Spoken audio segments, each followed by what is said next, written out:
Hi guys, Laura here. Now today I just want to talk about something that's been kind of on my mind lately, and I don't know if you guys have felt this, but I just kind of feel like people are just being meaner to one another and less compassionate and less understanding and just mad. People seem to be mad nowadays. And I just want to give you guys a challenge, and I'm going to talk about the challenge after I kind of rant about this for a little bit, because it's just, I've just noticed a lot lately, and I have to say, moms are really guilty for doing something like this, being all judgy to other moms, and we really need to stop doing that. We really do, because that's the last thing that we need as moms. We need to support each other and help each other and love each other and give encouragement and understanding. I have been, and I'm sure there are a few of you who have been in this situation where you've been in a grocery store and your child has thrown the worst temper tantrum. We're talking epic temper tantrums where you want to just leave the store and pretend that that one doesn't belong to you because you cannot control your child at that moment. We've all been there, and if you haven't, good for you. It's coming, because I know that my kids, who are lovely, wonderful, beautiful children, when I said no to them when they were little, if they wanted a candy bar and I said no, they reacted in ways that weren't overly flattering.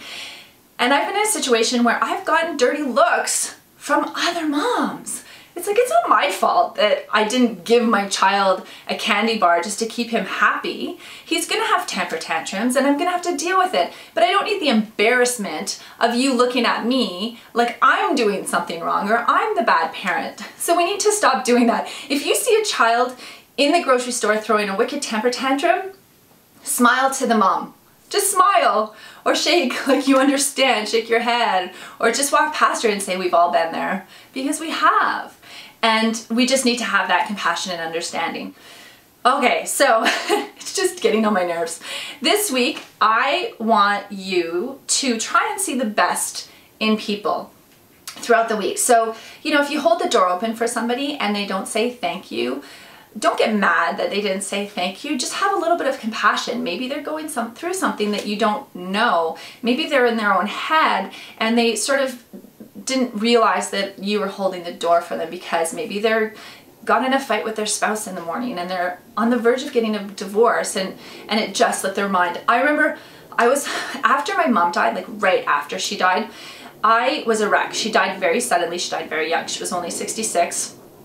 She was my best friend, so my world was really, it just crumbled. And I couldn't leave the house for the longest time because I couldn't function. It was terrible. And so when the first day I decided to leave the house, I was with my daughter in the stroller, and it was garbage day and there was garbage cans along the sidewalk, and I was walking along, and I remember thinking, like, I'm walking on the thinnest ice that is about to break under my feet. I'm taking every step like so carefully, and I was just fragile. I didn't see anybody, I didn't notice anybody, and so a man, he was waiting beside the garbage can and let me go by instead of sort of us trying to both get past this garbage can. And I didn't really even notice, because again, I said I was like, every single step was so hard for me. And he walked by and he's like, "You're welcome."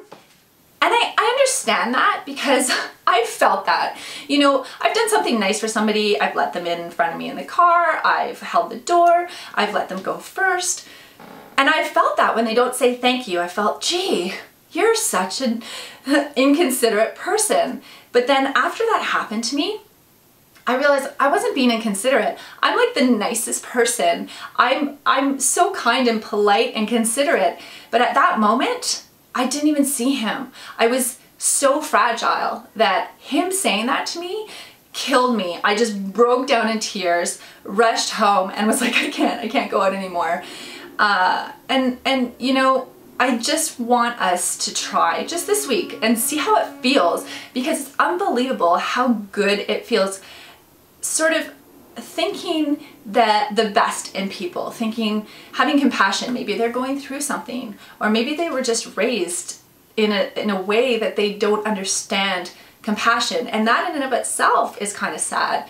So having this attitude towards people and this understanding about maybe they're having a hard day, maybe they're having a hard life, who knows? it makes you feel good because it doesn't anger you. We all get so angry, you know, if I let people in front of me in the car and they don't wave thank you, I'm just like, ah, why? I deliberately let you in front of me. But, you know, maybe they're an insecure driver. Maybe they don't want to take their hands off the wheel. Maybe it's just so overwhelming for them.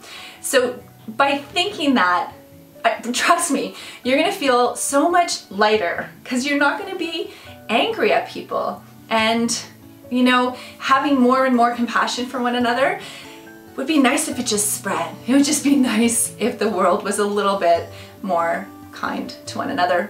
Anyways, that's just my rant for the day. It's been something that's been on my mind and bothering me for a little bit, so I just wanted to share my thoughts with you.